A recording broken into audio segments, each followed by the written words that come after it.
Thank you for being here today. Thank you for having me. I'm happy to be here. Thank you. Well, you have such an interesting history and are part of a very interesting family. Mm-hmm. And I'd like to kind of roll the clock back and talk a little bit about your grandfather. Mm-hmm. He obviously was a visionary Mm-hmm. and a pioneer and helped kind of put a stake in the ground that all of us are now finding was extraordinarily insightful. Mm-hmm. Would you be willing to share a little bit about him and how his life has really kind of put your world in motion? Yeah. So my grandfather, J.I. Rodale, who's considered the founder of the organic movement in America, grew up in New York City and was a business person and really had poor health of his own. And a lot of his siblings died of heart disease, and so he went on a personal journey to try to understand how he could improve his health. And that led him to a lot of reading of some British thinkers and on organic, and he became convinced that how we grow food is as important as the food we eat. And so he started Organic Gardening and Farming magazine in 1942 and started doing experiments and research, mostly on his own body, and was able to really radically improve his health and live much longer than many of his siblings. And but what happened was he was focused on organic, but a lot more people in America were focused on the health part of it. So he also launched Prevention magazine in 1950, and that became a huge success for Rodale, launching the family business, which is now in the third generation, which is a publisher, media company, lifestyle company. That's extraordinary. Mm-hmm. So he also started the Institute, is that correct? Rodale Institute? Yes. And what was his motivation in doing that? What was happening on the landscape and agriculture in the United States at that point in time that sparked his conviction that this type of on-the-ground institute type of research was important? Well, at the time when he was starting the organic movement in the 40s and 50s, he got tons of ridicule and insults from the scientific medical community saying, oh, you're anti-progress and that'll never work and we can't feed the world. A lot of the stuff is still here today. Gee, that sounds familiar. So he wanted to set up a nonprofit that would look at all the research that was done out there to try to prove that organic was better. But it wasn't until my father in the early 1980s bought a farm in Maxitawny, Pennsylvania, and started the farming systems trial research. That's the longest running scientific research between chemical and organic agriculture, that we actually were able to get the scientific proof that really propelled the organic movement forward. So I've been to the farm, and it's an amazing place. It's really beautiful, and I deeply appreciate your family's commitment to this topic because obviously, as you were saying just a moment ago, so many of the same rebuttals are the same rebuttals, yet the evidence is so powerful that it's really untruth that's being perpetuated, and that the truth is, and it's so logical in my opinion. I often sort of think you don't need to be a scientist to just ascertain that using chemicals that are as harmful as the ones that we're applying to the food that we ingest, not such a brilliant concept. So the fact that it's tied to large corporate interests that make a lot of money by patenting seeds and selling chemicals that are tied to those seeds, obviously there's something to question in terms of where the values really rest. So one of the things that I find very interesting about the research you all have done leads me towards climate change. So can you say a little bit about what Rodale Institute has been able to identify that's markedly different in organic soil from conventionally treated soils in agriculture? Right. So when we started the farming systems trial, climate change was not on anybody's radar.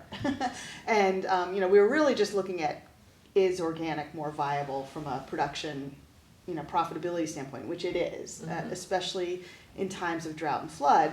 And that led us to really wonder why. Why are plants more resilient in organic soil? And so, we have had top soil scientists in the world come to our farm and look at the organic soil versus the chemical soil. And what we quickly learned was that the organic soil, because it has not been treated with herbicides and fungicides and pesticides and insecticides, it's living, it's alive, it's filled with organisms that hold it all together and kind of actually store carbon. That's what they do. They enable the plants and the soil and the fungi to hold carbon. And what's been amazing is, while we were kind of one of the first people to do this research, it's now been replicated many other places. And we just published a white paper earlier this year that shows that if the whole world transitioned to organic, we could stop climate change immediately. That's huge. It's huge, and it's totally possible. And I haven't seen that on the front page of my local paper, Maria. I'm just a little wondering about that. I saw yesterday that the floods in Colorado weren't caused by climate change. Then I flipped about 4 pages back, and then there's another report saying a lot of storms and extreme weather are linked to climate change. So I liked the placement. They put the front page, no link. Yeah. Back page, oh, guess what? Lots of links. Yeah. And then here we are with this most fundamental issue of how we produce food in the world, and this much more healthy proposition for all, it's such a broad-based proposition that we're talking about. Yeah, and that's the irony and the wonderful thing about organic is that it doesn't just solve the climate crisis, it solves the food crisis for people. It's a much more, again, resilient way of growing food for people.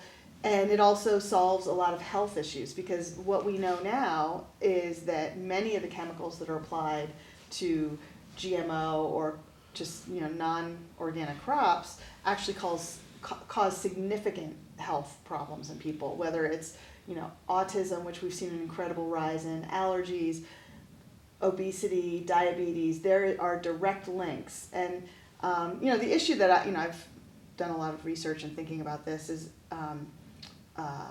it's evidence isn't enough. It's an emotional issue for people. And so we have to really talk to people on an emotional level about why this is important, because the evidence is there. Right, I agree with you, and I think it's an interesting conundrum, because food is obviously a very intimate topic, and because some people, and I also think it's a habituation proposition. If you're into your Fritos, you're into your Fritos, or if you're into your donut or whatever. And I've been there in my journey. When I grew up in the South, I was all over Krispy Kreme. That was fabulous. And that was like, I would come home to visit, and the first stop was the Krispy Kreme shop for a dozen of those babies. And, when I became just kind of randomly walking into a Fresh Fields in Washington, D.C. area in the late 80s, early 90s, they were labeling things as organic. And I just thought, that makes sense to me. And I didn't know anything other than it just registered with me as a logical choice. But obviously we're dealing with a very different landscape. What do you think is the emotional opportunity for us as communicators to be reaching people in a way that doesn't create fear and rejection, but opens up hearts and minds? Well, like you said, food is very personal and intimate for people, and how you were raised and the foods you eat as a child kind of set the tone for your whole life.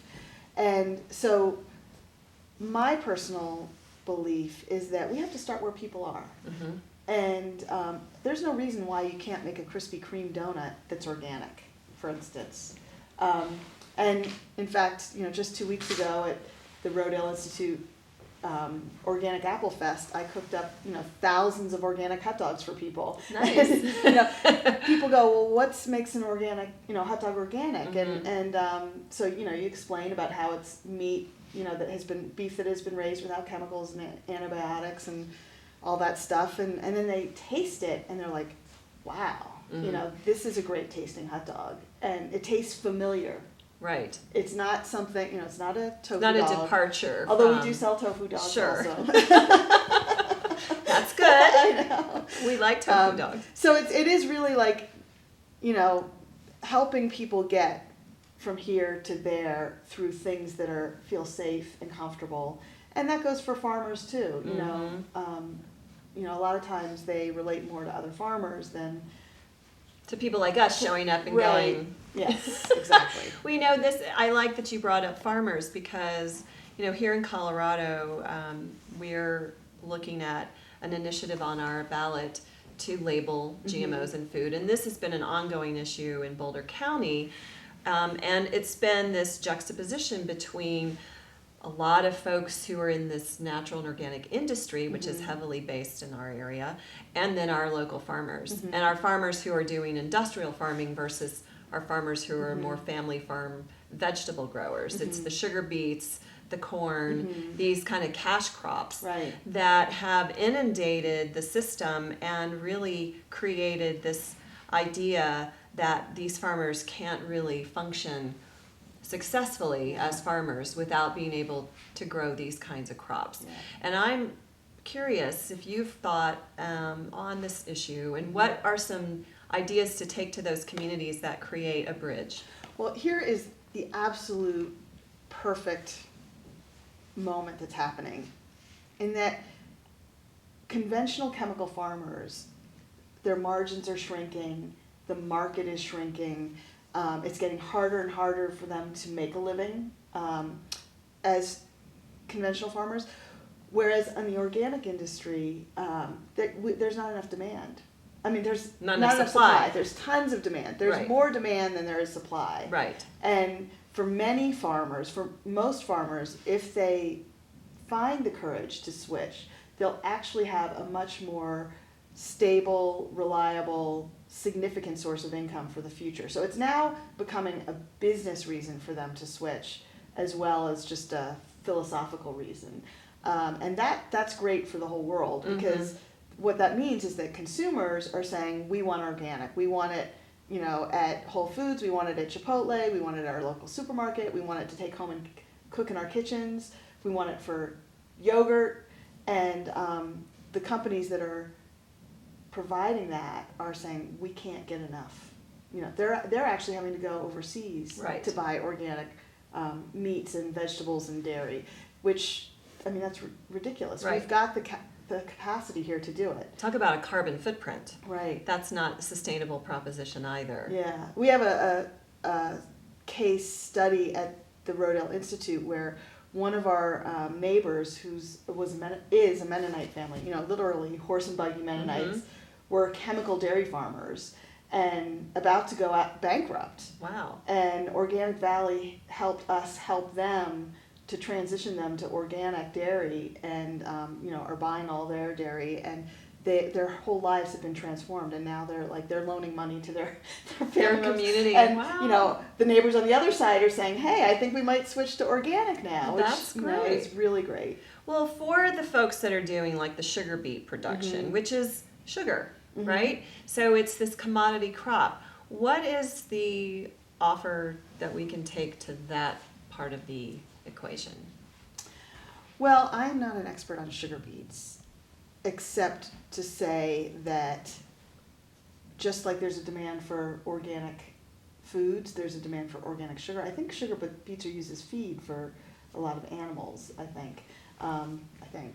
I think it's both. I mean, they do a lot of sugar that gets used, like table sugar, is coming from GMO beets, as well as probably feed. I'm not an expert either, but it's an interesting area to look at where you've got these large, drive around in Colorado or goodness in Wisconsin, and the acreage that's just miles of corn. Right. And that doesn't feed people Yeah. in the direct sense that an apple tree or a vegetable garden. Right. And in fact, if all of us decided to go and eat the USDA recommended amount of vegetables and fruits, there would not be enough to provide Yeah. for all of us to eat them. And a lot of the corn is now going to biofuels. So I think, at the end of the day, I'm a business person. I run a very large business. And one of my, fundamental business principles is you have to diversify your business. If we only did one thing, it would be very risky. And I think for farmers, it's the same thing. And we know from an environmental standpoint that diversity is a huge health benefit to a farm, Right. And to the sustainability of a farm. So I would just encourage farmers to try, diversify, try it, take a piece of their farm, go to organic, see, you don't have to do it all at once. That's true. I think it's kind of the baby step concept, just like it is with food. Right. Try one familiar item in its organic version and, see the difference. Yeah, I've heard of a lot of farmers who just start with, 10 acres or 50 acres of their farm saying, we're going to try organic here, see how it goes, and then they make the switch. I mean, That's reasonable. Very reasonable. I like that. That's a good idea. Yeah. Well, so you mentioned Rodale, big company. Let's hear about Rodale. Tell me, I know you have a couple things that you're doing that I find interesting. There's Rodale's, and you have a blog. So you pick, where you want to start? Well, Rodale Inc. is, we've traditionally been a magazine and book publishing company. So we publish organic gardening, prevention, men's health, which is in 50 countries around the world, women's health, which is fastly growing around the world, runner's world, and bicycling. The magazine industry has been, and the book industry, which we've published books like The South Beach Diet and Al Gore's Inconvenient Truth, have been really hit hard by both the economic recession and advertising shifts to digital. So as a business person, like a farmer, I have to say, okay, how can we diversify our business? We are in digital with websites, but what I looked around strategically and said, where are people spending money online, not advertisers, although advertisers are people too. Yes, they are. But just, people like you and me, and it's like what we're doing is we're shopping. But there is no one place for people to go and just enjoy shopping, knowing that everything is organic, safe, healthy, good for you, good for the environment. So I launched Rodales.com a year and a half ago, and it's really taking off, and we're having a lot of fun because it's a whole different business, and women and men are both coming and saying, wow, this is great, because I can just find things that I can't find anywhere else. I don't have, I always say you don't have to put on your glasses and read the label, because we've done that for you. Right, if it's there and you like it, it's good. So, and my blog, I personally, I'm one of those, I have to learn by doing something, and when the digital revolution came, I heard the term blogging, I'm like, what is that? It's like, oh, I guess I should. And I do like to write, so that, my blog is mariasfarmcountrykitchen.com, and it's anything from, what I want to spout off about today. But ultimately, my goal is I've been adding recipes that kind of like the hot dogs are things that are like easy, quick, organic, and familiar for people that, I cook for my daughters all the time, and we refer to it all the time. And so it's a real resource for anyone who's like, how do you make mashed potatoes from scratch? Right. Or, what's the simplest, easy way to roast a chicken? Or, one of my favorite blogs that I did a lot of research on, and it really works, is how to make pesto that's really green, that stays green. The answer will surprise you. Wow, that's exciting. Now, do you create all of the recipes yourself, or do you have other people provide recipes to you, or are they all from your kitchen? They're all from my kitchen. I do have guest bloggers, so I blog on Mondays and Wednesdays, and then I have guest bloggers on the other days. I have one person who works for me on the blog, but she basically does the uploading and tagging and right, the stuff like that. back end stuff. Yeah. Well, we just hosted a blog of yours on Fearless site, and your shirt, I think, actually is what the title of the article was: "Love plus nature equals organic." I loved some of the sentiments you put forward in that. Would you share some of your thinking on what do you mean with love plus nature equals organic? Well, I've done so much thinking, obviously, about organic because, it's part of who I am and how I've been raised and what our business is. And, the definition is very technical, so, according to the USDA, organic means, no chemicals, no antibiotics, grass-fed, free range. It's a very specific list, which is great. I'm so thrilled that is there for people, including me. But ultimately, I've done a lot. One of the reasons I really admire what you guys are doing is the concept of fearless. I think a lot of people are afraid of being different, afraid of nature, the spiders, scary, bugs. But if you can get over that fear and learn to love nature, you see that it's perfect and beautiful just the way it is. Right. And the answers are all right there. It already knows what to do.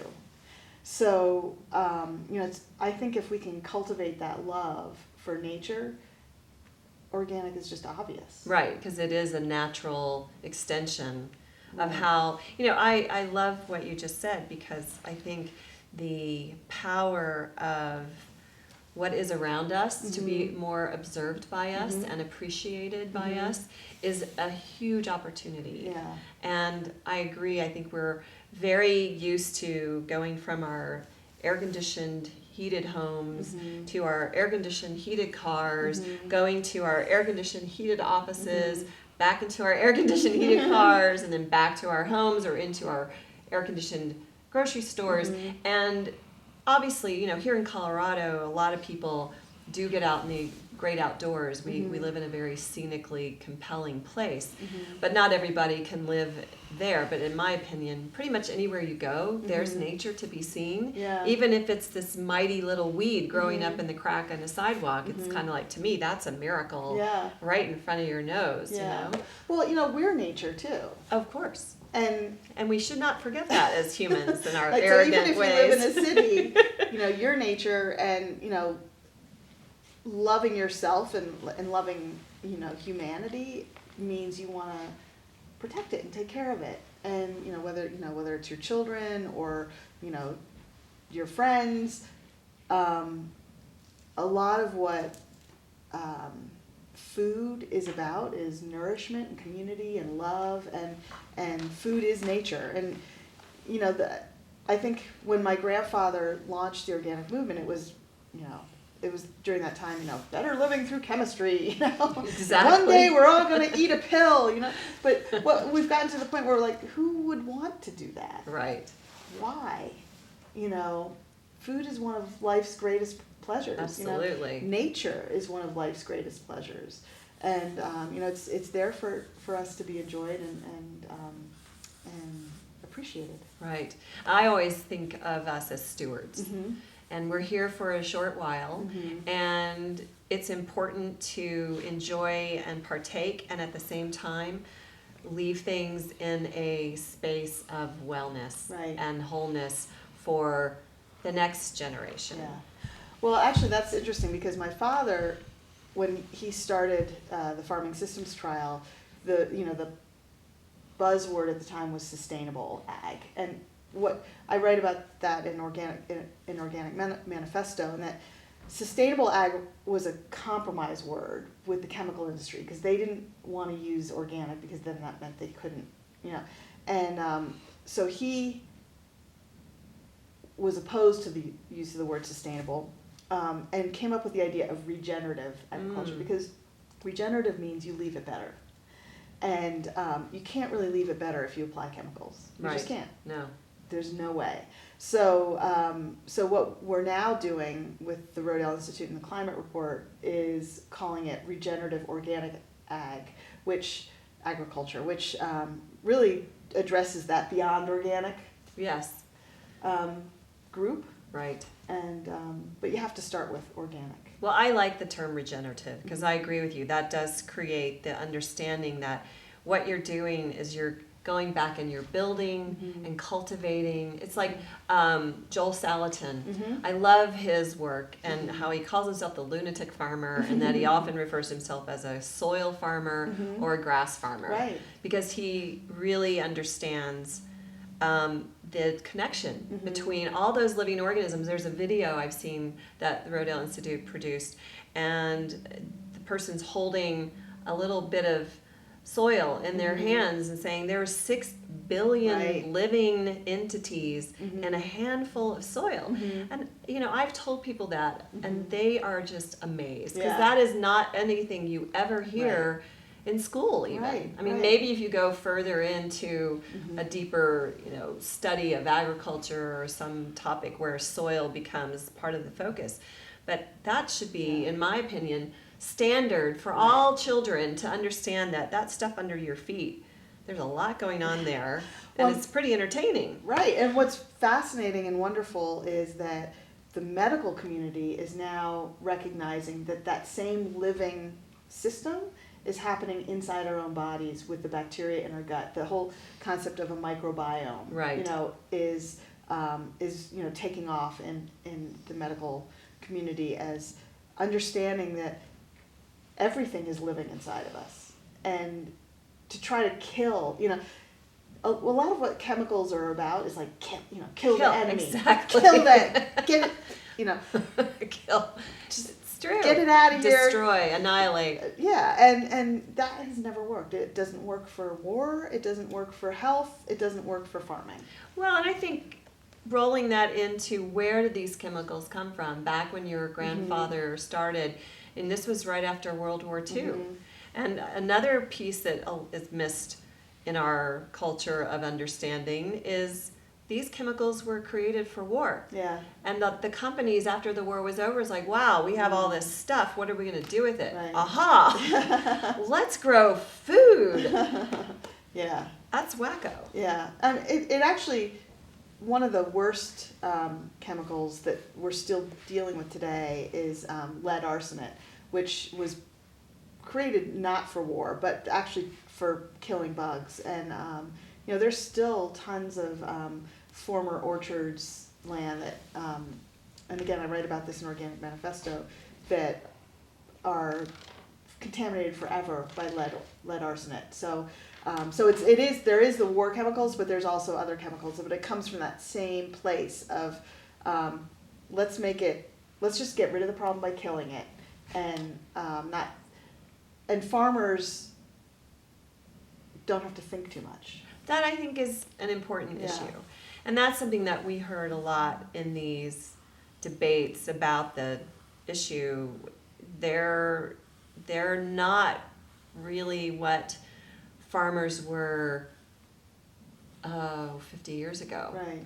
Where farming was a very labor-intensive activity. You had to, and you know, even maybe 30 years ago, there was more of a level of engagement in the process versus getting into a tractor, driving, spraying, and going home. Yeah. I learned about that, though, when I did the research for Organic Manifesto. Which I'm holding in my lap. I should put it up here. Thank you. You're welcome. I did focus groups with chemical farmers because I really wanted to understand, why do they do what they do? What are their challenges, and what's driving them? And I did it the same way I would do it in a business. I wasn't running the questions. It was a professional focus group, and I learned some really incredible things. And the first is that a lot of what chemical farmers are doing is making things look neat. They like things to look really neat. So that's a real driver for them, is that pride of a clean, weed-free field. The second thing I learned is that they completely believe they're trying to feed the world, but they don't understand that the more they grow, the lower the commodity price and the less they'll earn. They don't quite understand. It's like a treadmill they're on. But the other thing I learned was that when you, like, one of the questions was, well, what do you think of organic farming? And they'd be like, oh, we're not going back to the days of 40 acres and a mule. So there's a very negative view of that time period for farmers. Sure. So what what I think we should all do is call it modern organic farming. Right. Because yes, you can use tractors. Yes, you can. You don't have to use a mule. Yeah, you don't have to use a mule. If you have one in the yard. You can do it on a large scale. And in fact, Organic Valley is now $1 billion company. So it's possible to make a lot of money and be an organic farmer and be in the organic business. Well, and what I love about Organic Valley is it's a cooperative. So it's a different model in many, many ways that makes it, I think, a jewel in the community of organic businesses as a model for how you can do it in a way that creates prosperity on a much broader scale. Exactly. And that's an impressive accomplishment. Yes. Kudos to that team. I really appreciate them a lot. Well, so on a personal note, tell me, what would you say in your years at Rodale, what has been perhaps one of your greatest challenges in sitting at the helm of that business? Too many to mention. I mean, the challenge, just the external challenges of the shifting, marketplace and technology and consumer behavior has been, just from a change management perspective, has been really challenging because, a lot of the people that we employ grew up wanting to be journalists. They didn't grow up wanting to be social media experts, So, that's interesting. So shifting the culture and the people and the capabilities has been a challenge, but also I think trusting my own gut. I do a weekly email to all my employees, and I don't do them all the time all myself. Sometimes I have guest employees do them, but the last one I wrote about how 20 years ago a lot of the profits from the company went to funding the Rodale Institute and the Farming Systems Trial. And at that time, even senior executives at our company were like, what the heck is that? You're wasting your money, that'll never work, you guys are crazy. And 20 years later, thank God my dad did that. Because now it's we're not crazy. And most innovation, and what I've been learning is you have to meet that, we call it the ring of fire, of people saying, you're crazy, it'll never work. And I said to my employees, it's if somebody says it's never going to work, that means we have to do it. Right. That's where fearless is an important attribute, right? Exactly. Yeah, I think being on the cutting edge and being daring and being willing to take risks, but risks that are informed. Right. Because it's not just running pell-mell, it's looking, as you said, at the marketplace and ascertaining where are things going. And obviously that's can be tricky to do, but it seems like you guys are maintaining an incredible level of success. You're growing. Right. And I think the Institute is demonstrating its incredible relevance, and it's almost like it's about to have its day on a level it's probably not had before with this new white paper and obviously the incredible need for this understanding. Yeah. Have you all have a relationship with the UN at all? Is there a conversation possible between the work you're doing and the UN has done some incredible research that's demonstrated that organic can feed the world. Yeah, no, I footnoted that research and talk about it in my book. So I personally, one of my personal challenges is, running a business. I don't always have the time to, and ironically, our offices in New York are 2 blocks from the UN. So just walk down and wave. Throw your book through the window. So I haven't actually, gotten personally involved with the UN, but I certainly respect and appreciate and value all the work that they do, and I think that there's future relationships that are really important. Good. Yeah. I think that would be an exciting Yeah. layer of influence Mm-hmm. in a good way. So you mentioned daughters. Mm-hmm. Tell us a little bit about your family. I have 3 daughters, with an absurd age difference between them, and they're all mine. So my oldest is 32, and she's married and lives in New York City. My next oldest is 17, and then I have an 8-year-old. And so what we joke about, it's like 3 daughters, 3 generations. And so I've seen the whole shift from, when you couldn't get anything organic to now with my youngest, we invented this game in the supermarket because I do love to cook and go food shopping all the time. Mm-hmm. And we don't have a Whole Foods where we live. Where and when they're little, they do that thing where it's like, it's the Hannah Montana yogurt. I have to have the Hannah Montana yogurt. Exactly. And you're like, no. So we made up a game that's like, if you can find the little green USDA organic label on it, you can have it. Ooh. I don't care what it is, you can have it. Chocolate. And so she goes like running down the aisles like, it's organic, can I have it? Like, yes, you can. That is awesome. Now that is a great trick. I think a lot of moms should try that with their kids. Here's what's really cool. Yeah. Hannah Montana, she's a fad, babe, but this is a real trend. She is no longer in existence, I think. Oh, well, see, there you go. What are you gonna do? So so I've feel like I've had hands-on experience, as a mother trying to feed my kids organic and not. I garden, but I certainly can't grow everything myself. And, Right. Do you guys eat a lot of what you grow in your garden? Yeah. Like I said, I work full time, and so I have, I have some specialties, like tomatoes and basil for pesto and things like that. We just made like 8 quarts of applesauce from the Rodale Institute Apple Festival. Wow. So, that stuff is easy, and I just freeze it. I don't can it. Right. Canning's That's too awesome. hard. That's really awesome. Yeah. Well, Maria, I am so appreciative of Thank your you. being here with us today. It's and a pleasure. Well, thank you. And I would encourage people to read Organic Manifesto. It is a very powerful book, and the intro is very sobering. Mm-hmm. And your storytelling in a very intelligent way is very impressive. Thank you so much. Absolutely. Yeah. Well, it was a pleasure to talk with you, and I think it's great what you guys are doing, and I'm happy to be a part of it. Thank you so much. All right. Thank you. Thank you.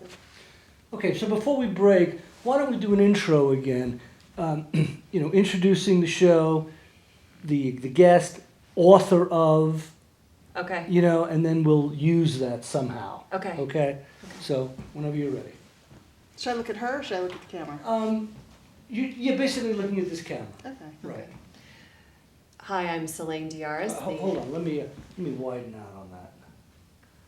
But I don't have to spell my name this No, time. no. This is just, just an intro.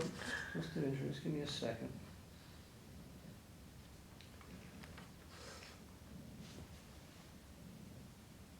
Okay. Welcome to Fearless in Studio Conversations. We are here today with Maria Rodale. She is the CEO of Rodale Inc. and co-chair of Rodale Institute and the author of Organic Manifesto, and she's also contributed on other books. We're very delighted to have her here today. I'm Selene. Welcome. Thank you. It's great to be here. Thank you. Good. Okay. And I didn't say my name. Should I say No, my you name? did. You I just said did. Selene, but is that all right? That's enough. I don't need to say Selene or blah, blah, blah. We'll put it- subtitle you yeah. anyway. Cool. I guess we have a couple of, let me just make sure give me just a close-up of the book. Of the book. I'll do the Vanna Whitehold. There you go. And I'm sure the book is on your website, or the graphic is on the website, so we Yeah. can. Okay. All right. Good. Awesome. Good. That was Thank you. fun. Yes, very much so. Thank so you. just a